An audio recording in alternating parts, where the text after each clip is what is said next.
Sabu M Jacob മാധ്യമങ്ങളോട് സംസാരിക്കുന്നു. 2020യുമായി ബന്ധപ്പെട്ട കാര്യങ്ങൾ വിശദീകരിക്കാൻ. ഏതെങ്കിലും റിസർവ് ബാങ്ക് നിശ്ചയിക്കുന്ന ചില പെനാലിറ്റി അല്ലാതെ ആരെയും അറസ്റ്റ് ചെയ്യാനോ തൂക്കിക്കൊല്ലാനോ ഒന്നും സാധിക്കില്ല. കാരണം നിയമപരമായിട്ടുള്ള ഒരു ട്രാൻസാക്ഷനാണത്.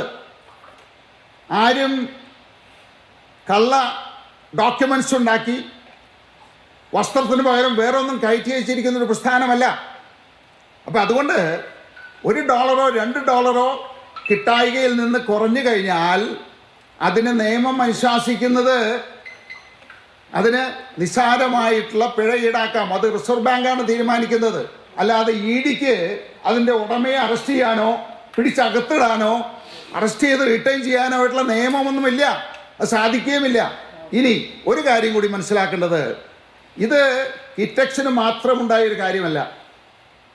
ഇതേ സമയത്ത് തന്നെ ഞങ്ങളുടെ bank, state bank of India, ആ ബാങ്കുമായിട്ട് ഡീലിങ്സ് ഉള്ള 5 എക്സ്പോർട്ടർക്ക് ഇതേ രീതിയിൽ ആ നോട്ടീസ് വന്നിട്ടുണ്ട്.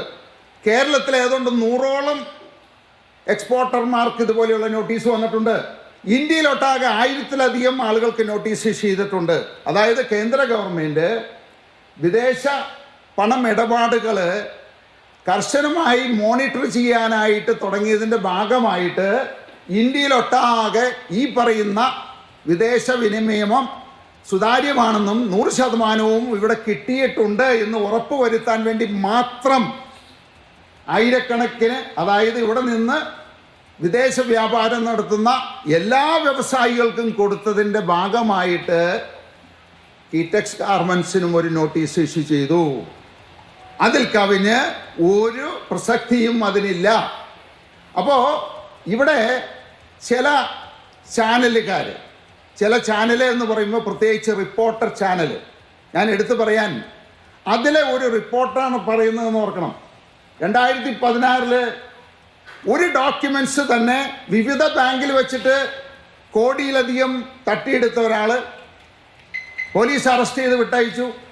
വീണ്ടും 21 സർക്കാരിൻ്റെ മരം മുറിച്ച്, അതും പാവപ്പെട്ട ആദിവാസികളുടെ പേരിൽ വ്യാജമായിട്ട് ഒപ്പുണ്ടാക്കി, അങ്ങനെ കോടിക്കണക്കിന് രൂപ കേരളത്തെ പറ്റിച്ച് മാസങ്ങളോളം ജയിലിൽ കിടന്ന ഒരു വ്യക്തിയുടെ ചാനല്.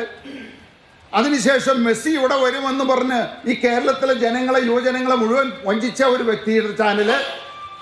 അതിലെ ഒരു റിപ്പോർട്ടർ പറയുകയാണ്, എന്നെ ഇഡി അങ്ങോട്ട് ശരിയാക്കി കളയുന്നു. ആരെ ഇഡി ശരിയാക്കേണ്ടത്? ഈ ചോദ്യം ആ റിപ്പോർട്ടർ ചോദിക്കേണ്ടത് അയാളുടെ ഉടമയോടാണ് ചോദിക്കേണ്ടത്, എന്നോടല്ല ചോദിക്കേണ്ടത്. കാരണം ഒരിക്കൽ പിണറായി വിജയൻ പറയുന്നു, മടിയിൽ കനമുള്ളവനല്ലേ ഭയക്കണ്ടു എന്നുള്ളത്. മടിയിൽ കനമുള്ളത് ആരാണ്? ഈ പറഞ്ഞ ചാനലിൻ്റെ ഉടമയ്ക്കാണ്. നമ്മൾ പണ്ട് കേട്ടിട്ടുണ്ട്, ഒരു കാലിൽ മുടന്തുള്ളവൻ മടക്കി അകത്ത് വെച്ചിട്ട് 2 കാലിൽ മുടന്തുള്ളവനെ അധിക്ഷേപിക്കുമെന്നുള്ളത്. ഇത് അദ്ദേഹത്തിൻ്റെ കാര്യത്തിലോ ഈ ചാനൽ ഉടമയുടെ കാര്യത്തിൽ ദേഹമാസകലം മുടന്താണ്. അദ്ദേഹമാണ് ഇങ്ങനെ ഒരു ആക്ഷേപം ഉന്നയിക്കുന്നത്. അപ്പോൾ അതുകൊണ്ട് ഈ തവണ ഞങ്ങൾ വെറുതെ വിടാൻ തീരുമാനിച്ചിട്ടില്ല. നിങ്ങൾക്കറിയാം, PT തോമസ് ഞങ്ങളിവിടെ വലിയ മാലിന്യം ഉണ്ടാക്കുന്നു എന്നൊക്കെ പറഞ്ഞ് എന്നെ പേടിപ്പിച്ച് കരക്ക് കയറ്റാൻ നോക്കിയതാണ്. അന്ന് 100 കോടി രൂപയുടെ ഒരു നോട്ടീസാണ് ഞാൻ കൊടുത്തത്. പാവന്ന് ജീവിച്ചിരിപ്പില്ല, അല്ലെങ്കിൽ ഞാൻ പിടിച്ചകത്തിട്ടേനെ. ഇന്ന് ഞാൻ പറയുന്നു, ഇതുപോലെയുള്ള വ്യാജ പ്രസ്താവനകൾ തുടരുന്ന ചാനലിന് നാളെ 10 മണിക്കുള്ളിൽ നോട്ടീസ് ഇഷ്യൂ ചെയ്യും. നടപടി ഞങ്ങൾ സ്വീകരിക്കും. അതുപോലെ തന്നെ ടെലികാസ്റ്റിംഗ് മന്ത്രാലയത്തിന് പരാതി കൊടുക്കും. ഇതിനേക്കാൾ മൂന്നാമതായിട്ട് ഈ പറയുന്ന ഇങ്ങനെ ED പോലെയുള്ള ഒരു ഡിപ്പാർട്ട്മെൻറ്റിന് ഇതുപോലെ വ്യാജമായിട്ടുള്ള വിവരങ്ങൾ ചോർത്തി കൊടുക്കുന്ന ഉദ്യോഗസ്ഥന്മാർ അതിനകത്തുണ്ടെങ്കിൽ അവരുടെ പേരിൽ നടപടിയെടുക്കാനായിട്ട് ഹോം മിനിസ്റ്റർക്കും പരാതി കൊടുക്കും. ഈ 3 കാര്യത്തിലും നടപടി ഉണ്ടാകും. കാരണം ഇതുപോലെ നിരപരാധികളായിട്ടുള്ള ആളുകളെ ബ്ലാക്ക് മെയിൽ ചെയ്ത് വ്യാജ വാർത്തകൾ സൃഷ്ടിച്ച് അവരുടെ പുറകെ നടന്ന് കാശുണ്ടാക്കുന്ന ഒരു ചാനലാണ് റിപ്പോർട്ടർ. അപ്പോൾ അതെല്ലാവരുടെ അടുത്ത് ഇനി അത് ആവർത്തിക്കപ്പെടാൻ പാടില്ല. ഇതിലൊക്കെ ആരെങ്കിലും ഇറങ്ങിത്തിരിക്കണം. കാരണം പാവപ്പെട്ടവരുടെ ജീവൻ വെച്ചാണ്, അനേക ആയിരങ്ങളുടെ തൊഴിൽ വെച്ചാണ് ഇവർ കളിക്കുന്നത് എന്ന് മനസ്സിലാക്കണം. അതിനുള്ള യോഗ്യത എന്താണ് അവർക്കുള്ളത്? ആ ഉടമയ്ക്ക് എന്ത് യോഗ്യതയാണുള്ളത്? ജയിലിൽ എത്രയോ മാസങ്ങൾ കിടന്നിട്ട് 41 കേസുകൾ നിലവിലുള്ള ആള്, ഈ കേരളത്തിലെ ജനങ്ങളെ മുഴുവൻ വഞ്ചിച്ച ഒരു ചാനല്. എന്നിട്ടോ ഇപ്പോൾ ഭരണകക്ഷിക്ക് വേണ്ടിയിട്ട് ഓശാന പാടുകയാണ്. അതിനെന്താണ് പ്രത്യുപകാരം? ജയിലിൽ നിന്ന് ഇറക്കിയതിനുള്ള പ്രത്യുപകാരം. എന്തുകൊണ്ട് അദ്ദേഹത്തിൻ്റെ പേരിലുള്ള കേസ് അന്വേഷണം നടന്ന് പൂർത്തിയാക്കി കോടതി വിചാരണ നടത്തുന്നില്ല? എന്തുകൊണ്ട് ഗവൺമെൻറ് ഒരു ഉത്സാഹം കാണിക്കുന്നില്ല? അതിൻ്റെ കാരണം എന്താ? ഈ പറയുന്ന ഇടതുപക്ഷ ഗവൺമെൻറ്, അദ്ദേഹത്തെ ജയിലിൽ നിന്ന് ഇറക്കിയ ഗവൺമെൻറ്, അവരും ഈ ഉടമയുമായിട്ട് ഉള്ള രഹസ്യധാരണകൾ, അതിനു വേണ്ടിയിട്ട് ഓശാന പാടുന്നതിൽ നമുക്ക് മനസ്സിലാക്കാൻ സാധിക്കും എന്തുകൊണ്ടാണ് ഈ ചാനല് ഇവിടുത്തെ സർക്കാരിന്, പിണറായിയെ പുകഴ്ത്തി ഏത് ദിവസവും ഈ സർക്കാരിന് വേണ്ടിയിട്ട് പ്രവർത്തിക്കുന്നത് എന്നുള്ളത്. അതുകൊണ്ട് തീർച്ചയായിട്ടും ഇങ്ങനെയുള്ള വ്യാജ വാർത്തകളെ സൃഷ്ടിക്കുന്നവരെ പൊതുജനങ്ങൾ തിരിച്ചറിയണം. അവരെ നിലയ്ക്ക് നിർത്തിയില്ലെങ്കിൽ കേരളത്തിന് ആപത്താണ് എന്നാണ് എനിക്ക് പറയാനുള്ളത്. കഴിഞ്ഞ വർഷം ഈ സെപ്റ്റംബർ ഒക്ടോബർ മാസങ്ങളിൽ താങ്കളുടെ ചാർട്ടേഡ് അക്കൗണ്ട് ED ഓഫീസിൽ ഹാജരായിട്ടുണ്ടോ? ഞാൻ പറഞ്ഞല്ലോ, ED ഓഫീസിൽ മാത്രമല്ല, ഇൻകം ടാക്സ് ഓഫീസിൽ പോയിട്ടുണ്ട്, GST ഓഫീസിൽ പോയിട്ടുണ്ട്. ഓരോ ഡോക്യുമെന്റ്സും അതുപോലെ ഇവർ ആവശ്യപ്പെടുന്ന ഡോക്യുമെന്റ്സ് കൊടുക്കാൻ ഞാൻ ബാധ്യസ്ഥനാണ്. ചാർട്ടേഡ് അക്കൗണ്ടിലല്ല പോയിരിക്കുന്നത്, എൻ്റെ ഓഫീസിൽ നിന്നുള്ള CFO ആണ് പോയിരിക്കുന്നത്. ഒരു ചാർട്ടേഡ് അക്കൗണ്ട് വക്കീലിൻ്റെ ആവശ്യമില്ല ഈ ഡോക്യുമെന്റ്സ് ഹാജരാക്കുന്നതിന്.